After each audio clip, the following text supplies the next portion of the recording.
Cara-cara Yahudi dari dulu sama. Dia tidak pernah mewujudkan ambisinya dengan tangannya langsung. Dia selalu menggunakan proksi, media, perantara. Proksi mereka adalah Iran dan Rusia. Kita lihat.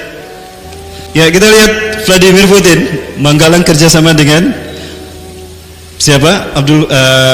Bashar Assad. Bashar Assad tidak akan berani melakukan pembantaian rakyatnya sendiri, melainkan atas dukungan Iran dan Rusia.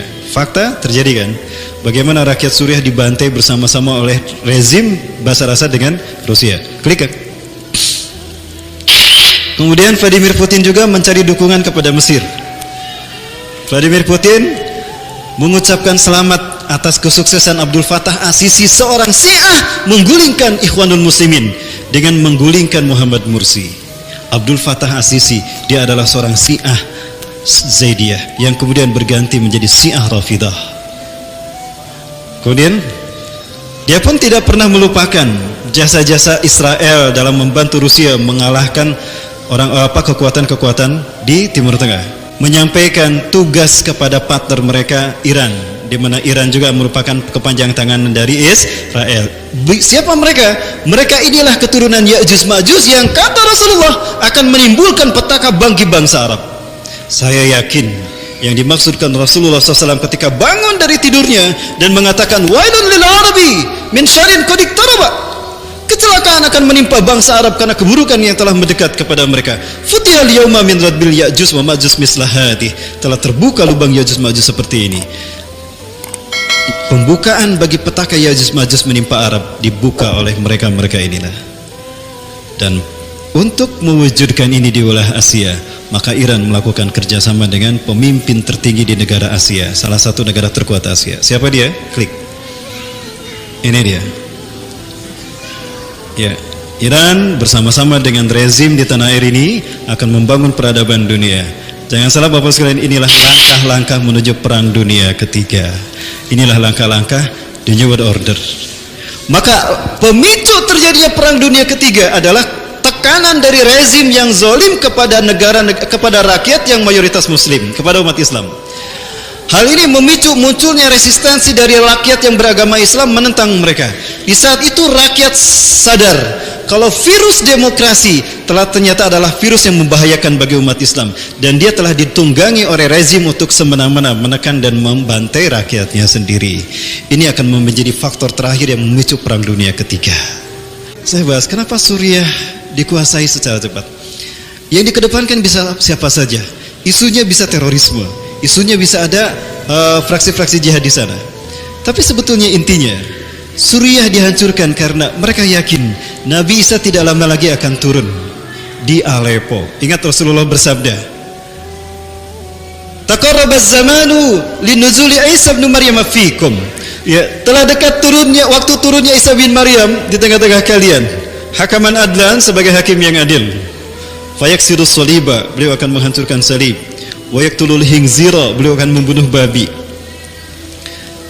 Wayadul jizyah, beliau akan menghapuskan pajak. Alhamdulillah, kabar gembira. Kalau amnesti pajak, kabar gembira bagi para pengusaha, bagi para konglomerat. Tapi ini kabar gembira bagi kita. Nabi Isa akan menghapuskan pajak, kata Rasulullah. Kita nggak usah bayar pajak nanti. BPKB motor mobil kita nggak usah dibayar, gratis nanti. Kapan? Kalau Nabi Isa turun. Wa yafidul mal hatta la yaqbalu ahadun. Harta akan melimpah ruah sehingga tidak ada seorang pun yang menerimanya. Kita akan kaya raya. Jadi kalau saat ini prihatin, balang saksing sabar, kema benghar, iraha nunggu Nabi Isa turun. Wa yanzilu alal manaratil bayda. Beliau akan turun di masjid bermenara putih. Di mana itu? Syarqiyah Damaskus, di Damaskus Timur. Di manakah Damaskus Timur? Aleppo. Jadi satu-satunya alasan yang logis bagi saya, kenapa Aleppo dibantai begitu saja? Karena mereka yakin kalau Nabi Isa waktu turunnya segera tiba untuk turun di Aleppo. Saat itu umat Islam akan dipimpin oleh Imam Mahdi. Mereka cari kemana nih larinya Imam Mahdi. Oh, ternyata Imam Mahdi larinya ke Qatar. Kenapa harus Qatar? Satu, Qatar dari dulu terkenal sebagai negara yang rajin memberikan bantuan kepada negara-negara yang terzolimi. Hamas, Afghanistan, Al-Qaeda, perjuangan Al-Qaeda di Somalia itu tidak terlepas dari kontribusi Qatar dalam memberikan bantuan dana. Qatar juga memberikan pintu terbuka lebar, membuka pintu lebar-lebar bagi para pejuang yang mereka tertekan di negaranya untuk tinggal dengan aman di Qatar. Pejuang-pejuang Ikhwanul Muslimin, pejuang-pejuang Mujahidin Hamas Izzuddin Al-Qassam, tidak sedikit mereka yang tinggal di Qatar. Yusuf Qaradawi, Syekh Yusuf Al-Qaradawi, beliau justru membuka kantornya Al-Quds Institution itu di Qatar. Lupakah kita? Rasulullah SAW pernah menyebutkan kalau Imam Mahdi keturunan dari Hasan ini, klannya tinggal di Qatar. Raja Qatar sebetulnya adalah keturunan Bani Tamim. Dalam salah satu hadis Rasulullah bahwa Imam Mahdi Rasul sebutkan sebagai pemuda dari Bani Tamim. Klan Tamim yang terkuat ada di Qatar. Jadi isu Qatar diserang sebetulnya bukan hanya karena membantu mujahidin, bukan, tetapi mereka yakin Imam Mahdi ini dari keturunan Bani Tamim, klan Bani Tamim terkuat ada di Qatar. Samemeh Imam Mahdi hijrah ke Madinah, yuk orang habisnya saja di kampung halamannya. Di mana? Qatar. Jadi ini petunjuk bagi kita kalau Imam Mahdi telah ada dan mereka tahu lebih dulu ketimbang kita. Bapak Ibu yang dirahmati Allah, maka berikutnya tidak menutup kemungkinan Qatar ini akan diserang dan ini akan memicu terjadinya perang Arab. Rasulullah menyebutkan Arab saat itu akan bersekutu dengan Bani Rum untuk memerangi musuh di belakang kalian. Bapak Ibu yang dirahmati Allah, lupakah kita kalau Rasulullah bersabda, kalian hai kaum muslimin di bawah pimpinan Imam Mahdi akan memerangi semenanjung Arabia dan kalian akan menang. Hari ini terbuka lebar, konflik Qatar akan memicu terjadinya perang dengan semenanjung Arabia dan umat Islam akan menang. Artinya Imam Mahdi tidak lama lagi akan muncul. Allah membukakan di semenanjung Arabia untuk kalian. Kemudian kalian akan memerangi Persia, maka kalian akan menang. Allah membukakan Persia untuk kalian. Kemudian kalian akan memenangi Bani Rum dan Bani Rum akan kalah. Allah memberikan kemenangan atas kalian. Kemudian kalian akan berperang bersama Dajjal. Bapak Ibu, Dajjal tidak akan keluar melainkan apabila Suriah sudah hancur luar biasa. Hari ini Suriah sudah hancur atau masih utuh? Sudah hancur. Berarti ini petaka, pertanda bahwa Dajjal akan segera muncul di zaman kita. Kapan itu muncul Bapak Ibu sekalian?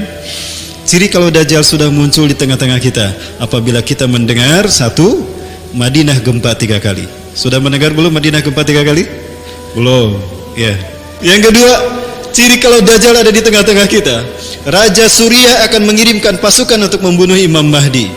Maka Allah tenggelamkan mereka antara Mekah dan Madinah. Jika kita mendengar nanti ada pasukan yang dikirim dari Suriah, ditenggelamkan Allah di Baido antara Mekah dan Madinah, itu pertanda kalau Imam Mahdi telah ada dan Dajjal ada di Madinah, Imam Mahdi ada di Mekah. Ada kemungkinan Imam Mahdi ini dia mengungsi dari Qatar ke Madinah. Sekarang Qatar bergejolak, ada kemungkinan dia pindah ke Madinah kan? Imam Mahdi tadi. Bapak Ibu sekalian, tidak menutup kemungkinan. Ini sekarang luar biasa. Inilah titik-titik terciptanya perang dunia ketiga. Bapak Ibu sekalian, dan hal lain yang akan memicu terjadinya perang dunia ketiga adalah bangkitnya kekuatan Islam dari negara yang berbenderakan merah dan putih.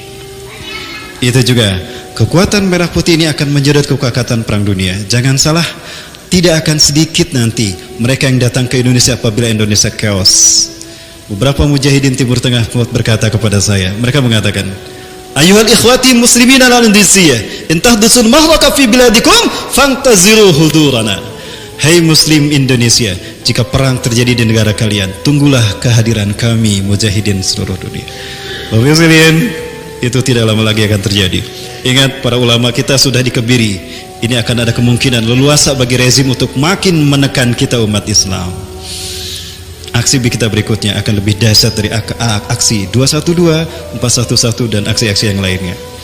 Maka persiapkan nama-nama kita untuk aksi bela Islam berikutnya, karena ini pasti episodenya akan lebih seru lagi. Betulkah demikian? Kita tunggu apa yang Allah kehendaki.